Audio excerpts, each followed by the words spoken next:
Hello everybody, welcome to the Wonky Angle, where I talk about electronic music, both new and old.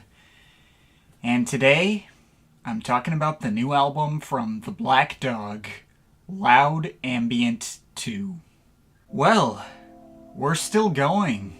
I've been doing videos on all the Black Dog albums since I started this channel over a decade ago, and if they're still going, I don't see any reason to stop now either. Although, I suppose, if there would have been a point that would have probably been most understandable to stop, it would have been here. Not only have I mentioned in my last couple of Black Dog videos that I was running out of unique things to say about their new albums with their output having increased so significantly, but we also just came off the heels of the band losing a key member. Just this past December, they announced that founding member Ken Downie tragically passed away. It was one of the most immediately personally devastating deaths I'd heard about in electronic music in quite some time, and completely caught me off guard. Not only was it a death in a band that I'd been following really closely for a long time, but a band that I'd low-key been starting to take for granted a little with how consistently they'd been putting out quality ambient and techno music for so long. Even with all the videos I've already made on them, I don't feel like I can even properly put into words how important their music has been to me, how much of a regular fixture in my listening habits they've been for so many years, and thereby how immediately hard hearing the news of Downie's passing hit me. So, one more RIP to him. For a brief moment, the future of this band seemed a little uncertain looking from the outside, losing the only member who'd been there since the very beginning and leaving them as a ship of Theseus. If they had decided to stop there, I probably would have been satisfied as well, since their last album released before Downie's passing, Loud Ambient, felt unusually bright and optimistic by their standards. One of their tightest and most easily accessible records ever. If they wanted to make that the coda to their lengthy story, they would have been going out on a high note, and one that had the right kind of emotional quality to fit the situation with a sense of warmer resolution. Although, I had a strong feeling from the way they'd been operating in more recent years that Loud Ambient was very likely not going to be the end for the Black Dog. It is true that Downie was the only member of the band who'd been there since its original formation, but it was the introduction of Martin and Richard Dust to the group where they really became the incarnation I became as in-depth a fan of as I currently am. And the point around where they first joined marks what I personally feel to be the band's best era, specifically in the latter half of the 2000s into the beginning of the 2010s.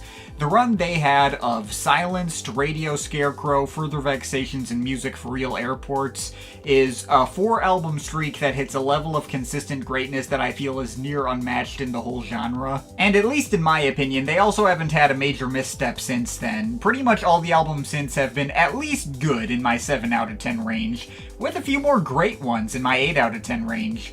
Maybe one or two that falls down to decent, but those are negligible compared to the consistency they've been delivering even with the impressive size of their back catalog. Anytime they release an album, I knew I could always count on them to deliver an enjoyable time. And obviously this is no slight towards the material from the early era of this band when they were a precursor to Plaid. I also enjoy that stuff as much as anyone else, and Spanners is a masterpiece.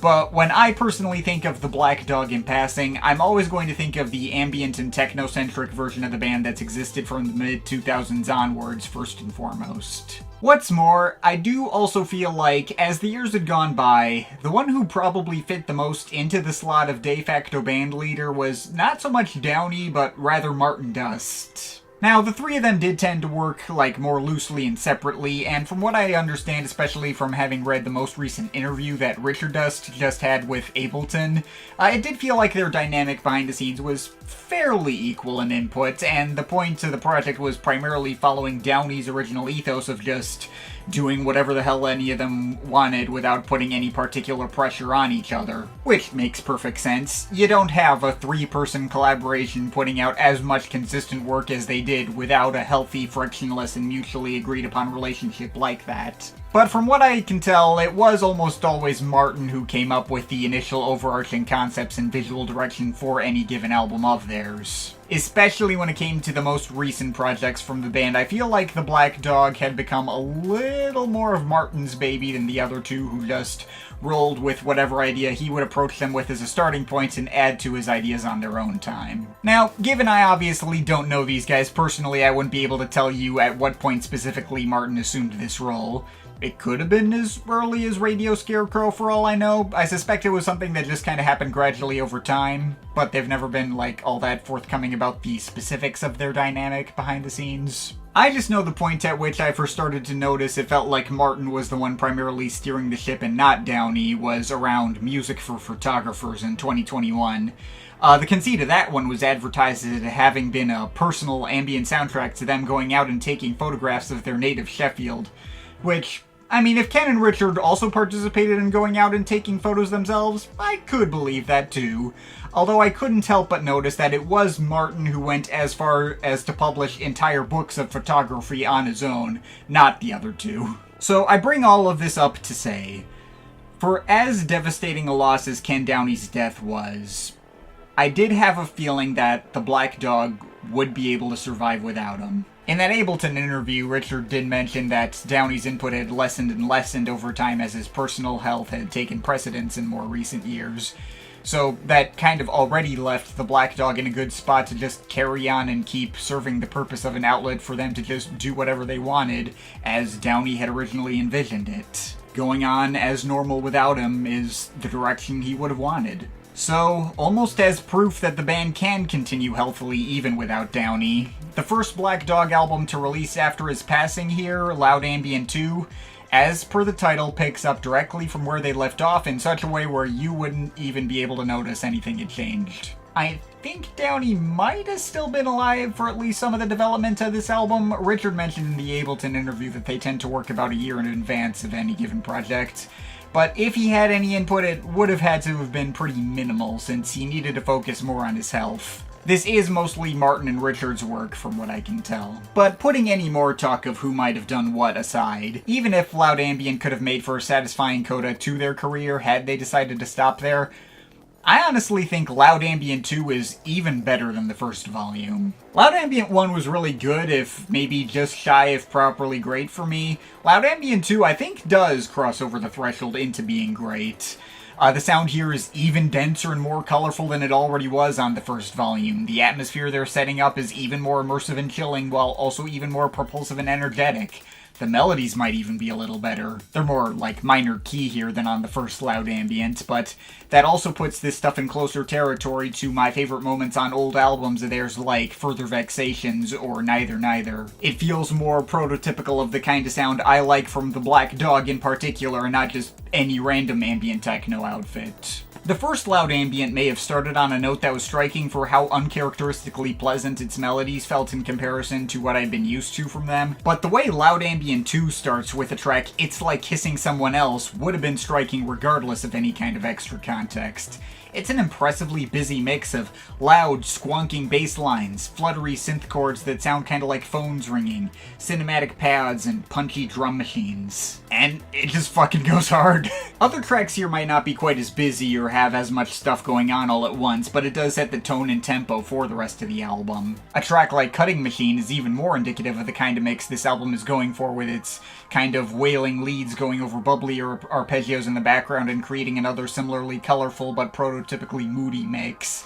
And other tracks here like Screenshot Love Affair follow that track's template pretty closely as well. But some moments provide a slightly more eerie and minimal take on these sounds, like the warmer, almost harpsichord-like plucked synth leads on You Married Yourself, leading perfectly into the hazy clouds of pads going through North Face Warriors, which are some of the most impressive and emotionally affecting for me in the bunch. Or the much icier blend of blippier leads, chilling pads, and acid bass going through Confidence Crisis, leading into the comparatively more comforting but still somewhat ambiguous tone of Glistening Frogs, which has a bit of a rounder tone to its acid bass that stands out to me a bit more than its melodies in a cool way. Beyond that, you can also get a cut like Subvert Control, which is probably the least melodic cut in the bunch and makes its wiry synth chords follow more of a straight-ahead techno-banger framework that both feels more metallic but also perhaps more club-ready. And I feel like the closer Lollygag is also one of the biggest bangers here, bringing in some particularly powerful kicks that carry most of the weight of the track, but also kind of mirroring the busyness of the opener with plenty of bright arpeggios and neon glowing pads flashing away on top. Although right before that, you also get what I feel might be the album's most melancholy and tender emotional moment in Of Hate of Bruises. It starts with this achingly sad progression of like MIDI flute-like synth pads that briefly give me like a little bit of a Legend of Zelda-y feel before the thicker and more grooving bass lines and drum machines come in to join it. If there's any moment on this album where it feels like the loss of Downie might be most obviously hanging over the compositions, it might be that one. But yeah, that's pretty much everything to go through on Loud Ambient 2. It's great. Definitely in the same tier of quality for me as Further Vexations and My Brutal Life. Those albums may feel like they have more substance and variety to explore while flowing a lot better in continuous mixes, but this one's much tighter and is just all killer no filler. And even if all the tracks may sound similar, the sound they focused on is the kind that shows up in lots of my favorite moments on their earlier albums. Done in such a way where you could stick any of the 10 tracks here in any of the more techno-centric albums they've put out since the 2000s, and they still could have been favorites on any of those albums. The mixes here may be fairly straightforward in their composition, but there's a level of life and energy put into all of them that just keeps me consistently invested, even in the moments which may run together a bit or where my attention might be trailing off. And they still always retain a specific character to them that feels more specifically recognizable as the Black Dog. I feel like the latter point in particular is what raises this above the first Loud Ambient for me, since while that album could be brighter or maybe more heartfelt in some moments, with more tracks that actually were in like a major key, it also had moments that didn't stand out that much in the overall context of the genre. This feels like it's doubling down on what this group has always been about since the 2000s, perhaps a reaffirmation that even if they're down their founding member, as sorely as Downie will be missed, the soul of the group still feels like it's here to stay, and they're probably going to be fine, all things considered. Whatever the case, I loved this album. I can definitely recommend giving it a shot, even if you might have felt some hesitance towards it. I'm overall feeling a solid 8 to an 8.3 out of 10. But of course, this is just my opinion. You can feel free to disagree with it, but I'd like to hear your thoughts, so leave the comments in the comment thing down there. Shout out to my Patreon supporters. They're awesome people. You want to add yourself that list, link to my Patreon is in the description. But yeah, that's pretty much it. That's all for today. See you next time.